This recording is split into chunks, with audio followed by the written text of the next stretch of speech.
오늘날 제가 말씀을 묵상하면서 기도하고 있는데 이 시편의 말씀 중에서 아름다움이라는 단어가 제 눈에 확 들어왔습니다.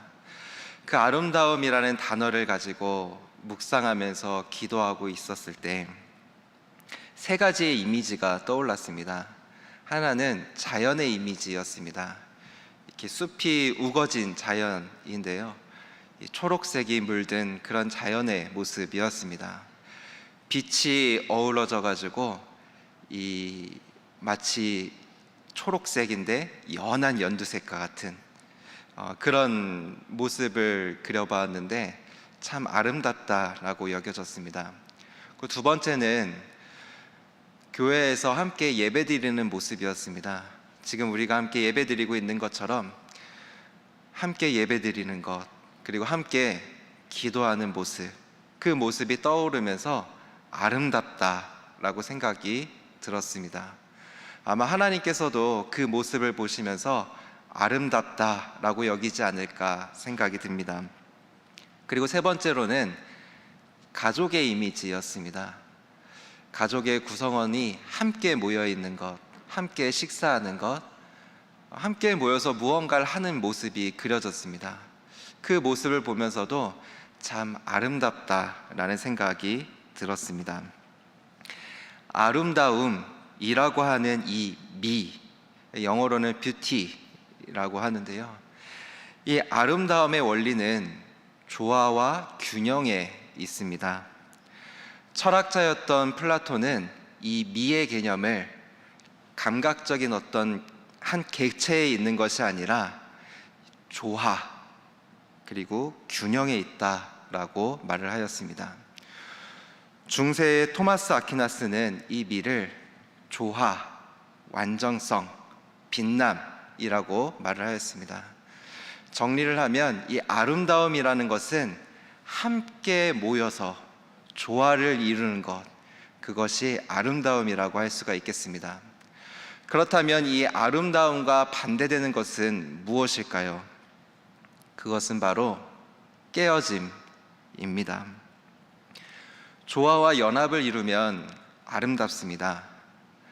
한 알의 모래 한 알도 이게 연합이 되면, 조화가 이루어지면 아름다운 모래사장을 만드는 것처럼 아름답지요. 조화를 이루면 아름답지만 깨어짐은 그 아름다움의 반대인 것입니다. 깨어짐은 우리 안에 상처를 만들고 아픔을 만들고 절망을 남깁니다. 오늘 우리에게 주신 말씀은 간음에 대한 말씀입니다. 주님은 우리에게 간음하지 말라 이렇게 말씀합니다. 간음은 우리를 깨어지게 만들기 때문입니다. 연합되고 일치되었던 우리를 깨어지게 만듭니다. 우리가 결혼식을 할 때는 창세기 2장 24절의 말씀을 많이 이야기합니다. 우리 이 말씀을 한번 같이 읽어볼까요? 같이 읽겠습니다. 시작. 이러므로 남자가 부모를 떠나 그의 아내와 합하여 둘이 한 몸을 이룰지로다. 아멘. 간음은 하나였던 우리를 깨어지게 만듭니다. 남편과 아내를 깨어지게 만들고, 가정이 깨어지게 만들고, 우리의 마음이 깨어지게 만들고, 하나님과 일치되고 연합되었던 우리를 깨어지게 만듭니다. 그래서 간음하지 말라, 이 말씀의 말씀은 우리를 보호하기 위한, 나를 보호하기 위한 하나님의 뜻이 숨겨져 있습니다. 오늘 이 말씀을 더 자세히 이해하기 위해서는 구약 성서와 유대교법에 따르는 결혼 제도를 이해할 필요가 있습니다. 이때의 결혼은 오늘날로 생각하면 약혼이라고 말할 수 있는 그때부터 효력이 발생하게 됩니다. 약혼은 남자의 편에 서서 여인을 아내로 선택하게 되는데, 이 남자는 여자의 아버지와 합의를 하게 됩니다. 그리고 그 합의를 통해서 약혼을 하게 되면 이 여인은 누구누구의 아내라고 불려지게 됩니다. 그러나 아직 약혼이기 때문에 여인은 친정 아버지 집에 머물러야만 합니다. 혼인식, 오늘날로 결혼식 예식을 드리고 나서야 남편의 보호 안으로, 남편의 집으로 들어가게 됩니다. 이 결혼제도에서 우리가 생각해야 될 부분이 있습니다. 간음으로 인한 혼인 파기는 여자의 가정만 파괴시킨다라는 것입니다. 예를 들어서 두 가지를 예를 들어 볼게요. 첫 번째로, 약혼한 남자가 아내 이외에 어떤 여자와 관계를 가졌다고 생각을 해보십시오. 이때 관계를 가졌던 여성만 혼인을 파괴시킵니다. 남자 위주로 봤을 때 다른 여성의 혼인을 파괴시키지만 남자 자신의 혼인은 영향을 받지 않습니다.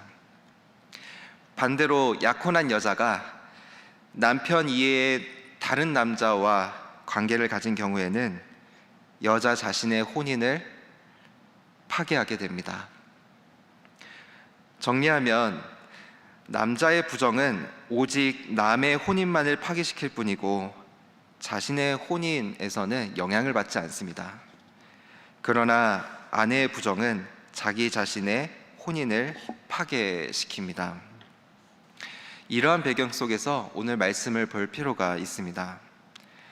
간음하지 말라, 이 계명은 남자들에게는 남의 혼인을 파괴시키지 말라라는 명령이고, 또 여자들에게는 자신의 혼인을 파괴시키지 말라는 계명이라고 말할 수 있겠습니다. 그 당시 소외되고 약자였던 여자들의 존엄성과 그 가정을 보호하기 위한 하나님의 마음이 그 안에 담겨져 있는 것입니다. 간음한 자는 아내에 대한 권리를 배타적으로 빼앗고 훼손하는 죄가 담겨져 있기 때문입니다. 간음은 이처럼 빼앗는 것이고 훼손하는 것이고 파괴하는 것이고 깨트리는 것입니다. 간음하지 말라, 이 말이 어떻게 들리십니까? 저는 우리를 사랑하사, 나를 사랑하사 우리를 보호하고 지키시길 원하시는 하나님의 간절한 마음이 그 안에 그 마음이 간절하게 느껴집니다. 자, 예수님께서는 간음을 마음의 문제로까지 적용 범위를 확대시킵니다. 우리 28절의 말씀을 함께 읽어보겠습니다. 28절의 말씀입니다. 시작. 나는 너희에게 이르노니 음욕을 품고 여자를 보는 자마다 마음에 이미 간음하였느니라. 아멘. 겉으로 드러난 범죄는 결과입니다. 이것의 원인은 마음에 있는 것입니다. 음욕을 품는 정신적인 행위는 간음의 궁극적인 원인이 됩니다. 근데 여기서 우리가 잘 들어야겠습니다. 이 말씀을 오해해가지고 나는 아무도 보지 않겠다, 눈을 가리고 다니는 그런 모습을 취하라는 것이 결코 아닙니다. 음욕을 품고, 조금 더 해석하면 음욕을 품으려고 바라보는 것을 금하는 것입니다. 다윗이 밧세바를 범했을 때를 생각해 보십시오. 음욕을 품고 바라보다가 그는 하나님의 마음을 아프게 하였습니다. 문득 한 여인을 보게 되었는데 그냥 지나쳤어야만 했는데 그 여인을 음욕을 품고 바라보게 됩니다. 거기서 멈추지 않죠. 그 여인에 대해서 알아보고요, 그 여인에 대해서 계속해서 생각을 합니다. 하나님은 간음을 금하십니다. 멈추라고 말씀하십니다. 왜요?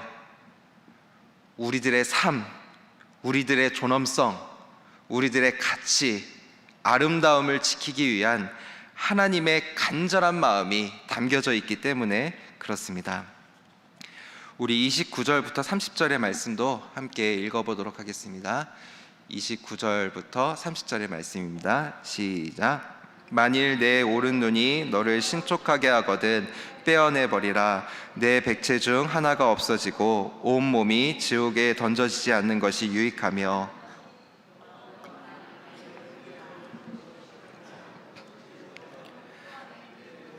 하나가 없어지고 온몸이 지옥에 던져지지 않는 것이 유익하니라. 아멘. 그렇다면 우리는 어떻게 해야 되는가? 29절에 보면 실족하거든 이라고 나옵니다. 곧 가늠하도록 유혹을 하거든 이렇게 말씀합니다.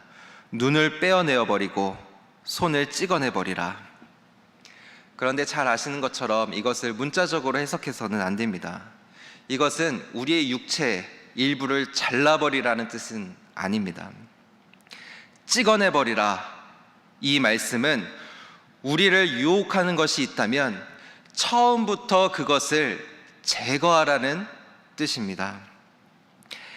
마음의 간음을 허용한다면 우리는 이미 상대방의 존엄성과 혼인의 약속을 짓밟았기 때문입니다.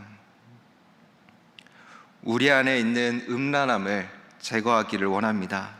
이는 우리의 마음을 깨트릴 뿐만이 아니라 하나님과 우리의 관계를 훼손시키게 됩니다.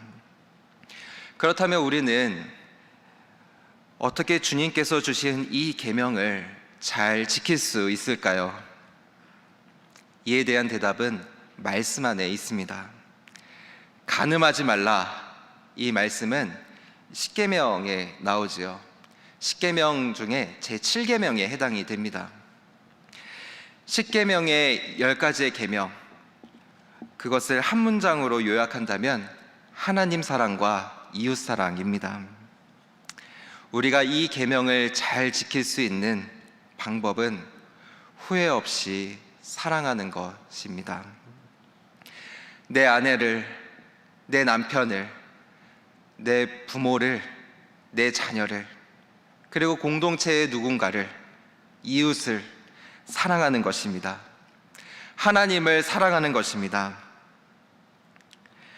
계명을 생각하면서 뭐뭐 하지 말라라고 했다고 해서 나는 아무것도 하지 않겠다, 이것이 중요하다라고 생각하는 사람들이 있습니까?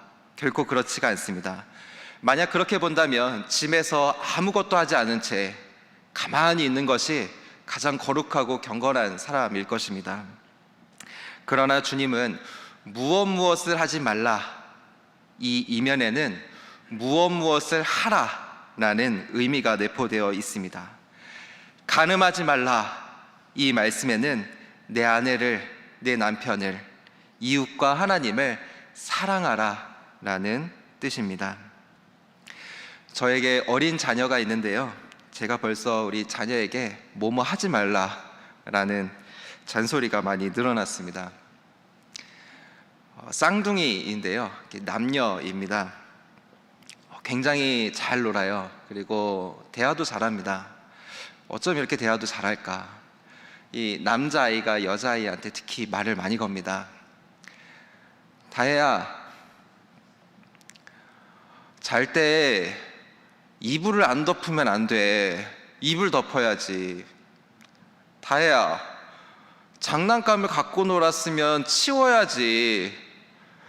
막 이런 식으로 얘기를 하는데요, 제가 참 보면서 기특하기도 한데 또 한켠에 드는 마음은 자기도 안 하면서 그렇게 말을 하나, 이런 생각이 들기도 합니다. 잘 놀다가 서로 화를 내고 싸울 때가 있습니다. 그러면 저는 싸우면 안 돼, 싸우지 마, 이렇게 말을 하곤 합니다. 그런데 그 이면에는 안 돼 라는 말도 있지만 그보다도 더 남매끼리 서로 아껴주고 사랑해야 돼 라는 부모의 마음이 숨겨져 있는 것이죠. 주님께서도 무엇을 하지 마, 무엇을 하지 말라 말하는 이 면에는 더 사랑하라 라는 뜻이 내포되어 있습니다. 그런데 사랑하는 것이 참 힘이 듭니다. 때로는 부모를, 또 우리 자녀를 이해할 수가 없습니다. 너무나 사랑하는 나의 배우자이지만 어느 날은 바라만 봐도 한숨만 쉬어지기도 합니다. 공동체에서 누군가를 사랑하고 품는 것, 아무리 애를 써도 되지 않을 때가 있습니다. 우리는 다 연약하니까 그럴 수 있죠. 오늘 말씀에서 뽑아내라, 찍어버리라, 이 말씀은 이러한 아픔 없이는 사랑할 수 없다라는 것을 의미하고 있습니다.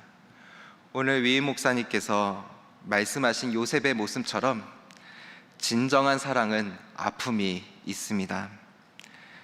자녀를 낳는 것, 어쩌면 가장 큰 고통이 수반될지 모르겠습니다. 그러나 말할 수 없는 기쁨과 사랑이 그 안에 담겨져 있습니다. 사랑하기에 아픔이 있는 것이죠. 예수님께서 십자가에 죽으셨습니다. 그 아픔은 말로 표현할 수 없는 고통과 고난이었습니다. 그러나 그만큼 우리를 사랑하셨습니다. 고통을 감내할 만큼 주님은 우리를 사랑하셨고 우리를 품으셨습니다. 말씀을 정리하겠습니다. 간음은 하나님과 하나였던 우리를, 사랑하는 우리의 가족을, 이웃을, 공동체를, 그리고 나를 깨트리고 파괴시킵니다. 간음하지 마십시오. 음란에서 벗어나십시오. 그리고 사랑해야 될 대상을 후회 없이 사랑하십시오. 사랑은 아름다움을 채워갑니다. 쌓이면 쌓일수록 더욱더 풍성해지게 될 것입니다. 간음하지 말라, 이 말씀을 우리가 지킨다면 우리는 우리 모두를, 우리 가정을, 나를 지키게 될 것입니다. 그리고 우리 공동체를 보호하고 지키게 될 것입니다. 간음하지 말라의 비밀, 우리가 사랑해야 될 대상을, 사람들을 더 사랑하며 나아갈 수 있는 저와 여러분들이 될 수 있기를 주님의 이름으로 축원합니다. 함께 기도하겠습니다. 살아계신 하나님 아버지, 우리의 모습이 음란함과 간음을 통하여 하나님과 하나였던 우리를, 사랑하는 우리의 가족을, 이웃을, 공동체를, 나 자신을 깨트리고 파괴하고 있진 않은가 돌아봅니다. 하나님께서 우리에게 주어진 사람들을 더 사랑하며 나아가게 하여 주옵소서. 하나님을 더 사랑할 수 있는 마음을 주시고, 아픔이 있지만 더 사랑하여 우리가 하나님께서 우리에게 주어진 우리를 보호하기 위한 하나님의 마음을 온전히 누리며 나아갈 수 있도록 인도하여 주옵소서.